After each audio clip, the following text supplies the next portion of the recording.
Your team just capped an 80-yard drive with a touchdown, and you've decided to really rub it in the face of a fan of the opposing team. Your enthusiastic reaction might have been a bad idea. Now you have an angry mob coming at you with the sleeves of their jerseys rolled up, and they look ready to fight. How are you going to get out of this one? Here's how to survive the dark side of the Super Bowl. Football's favorite Sunday can be a trouble magnet. But don't worry, today we're going the extra yard to compile a list of the hazards you could face before, after, and during the game so you can stay focused on the pigskin. Why is losing unhealthy? How can you stop someone from drunk driving? What intimate item did one woman trade for tickets? Number 5. Making the sacrifice. Tickets for the game will set you back thousands of dollars, even for cheap seats. You're not alone if that's outside your budget, but be careful about the lengths you'll go to be there. In 2007, a Los Angeles woman tossed a Hail Mary pass with an extra eBay auction offering to be someone's date to Super Bowl 41.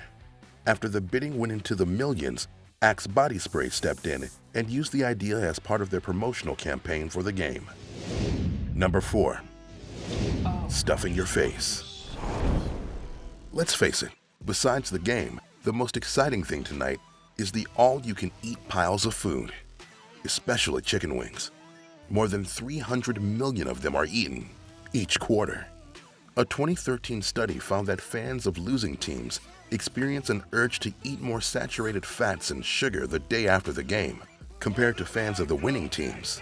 Considering on Super Bowl Sunday, 5 million kilograms of potato chips are eaten, this probably isn't a wise decision.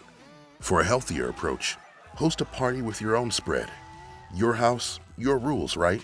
Crispy kale chips and raw veggies with guacamole are a great treat that won't add a bunch of calories like your traditional Super Bowl snacks.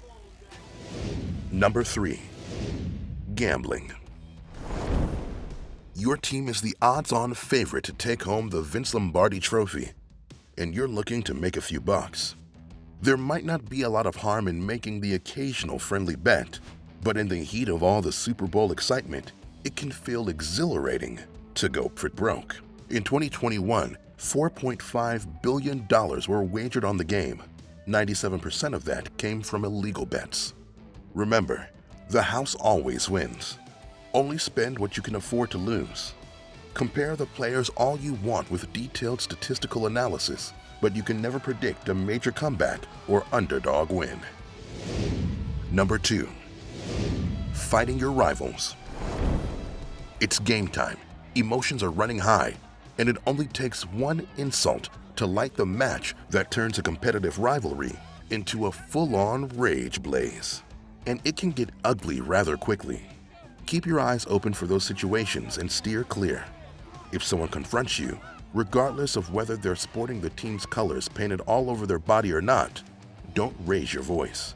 Take the high road and let them know you're not looking for a fight. Remember, a fist bump is always better than a fist to the face. Number 1. Driving impaired. Super Bowl Sunday is one of the biggest drinking days of the year, ranking right next to New Year's Eve and St. Patrick's Day. Estimates are that in the U.S. alone, 1.2 million liters, or 10 cans per every person in the country, is slammed back on game day. Have fun, but be prudent. So don't bring your car to the party. Take a cab or walk. Actually, that walk might do you some good, considering how much you'll be eating. If you witness someone getting behind the wheel of their car after having a few too many drinks, do your best to get them back inside or call them a taxi. If they're persistent, call the police. It's better for them to spend one night in jail instead of putting the lives of others at risk. Well done. You survived football's biggest night and your team won. You're on your way home, but the car next to you being driven by a fan of the losing team is trying to ram you off the road. Don't panic. We have the video for that too, here on How to Survive.